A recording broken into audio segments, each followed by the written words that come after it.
Welcome to a special segment of Her First Million called Love Your Numbers. I'm your host, Amanda Bedell, here to be your guide, mentor, and friend as we navigate the exciting world of business growth.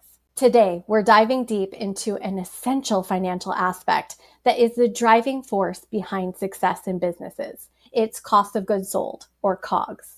At Her First Million, we recognize the striking similarities between manufacturing and construction and trade businesses. Therefore, most of our resources relate to both industries, catering to the needs of ambitious women entrepreneurs just like you. However, with COGS being a fundamental driver of profitability, we have two checklists created for you. One is centered on manufacturing and the other on construction and trades.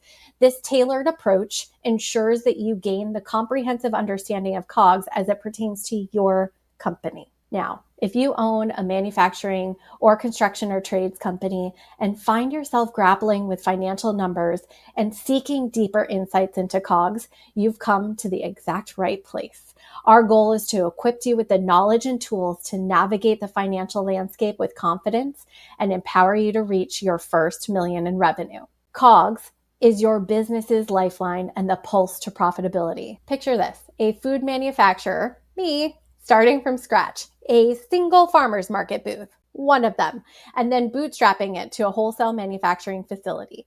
Navigating the realm of financial management felt like uncharted territory. Numbers were not within my genius zone and my ultimate demise. Because I was so uncomfortable with the financials, COGS versus overhead expenses was like a puzzle, but missing pieces in between.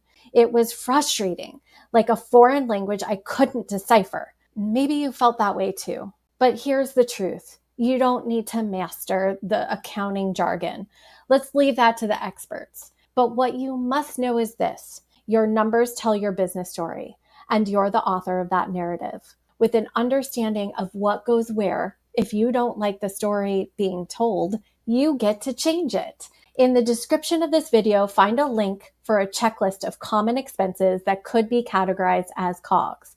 With that list, comb through your P&L and talk to your accountant about any categorization questions you may have. With direct labor, I'll confess I bundled everything together initially. It's common when you're starting a business and nothing to be ashamed of, but it's really good to know the difference between your direct labor and your overhead labor. If your dreams extend beyond the $1 million revenue mark, a closer look at your COGS and building a process to categorize these expenses correctly now is essential. Mastering COGS is your secret to the heart of pricing and the foundation of profit.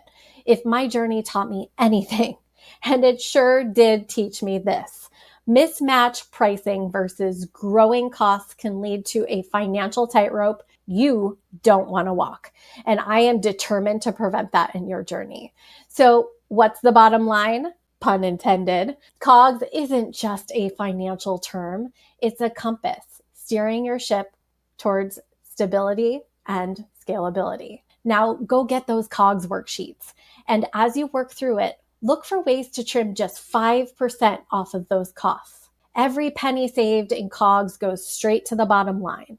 And there are tons of ways that we can look at COGS and think, okay, if 5% feels like too much, what about 1% in each of these areas that I'm outlining right now? That compounded with other strategies can make a huge difference annually. That's it for today's episode of Love Your Numbers. Thank you for tuning in. If you found this episode helpful, don't forget to subscribe and share it with your fellow entrepreneurs. And stay tuned for more valuable insights to help you thrive. This is Amanda, your business chaos sorter, signing off, and see you next time.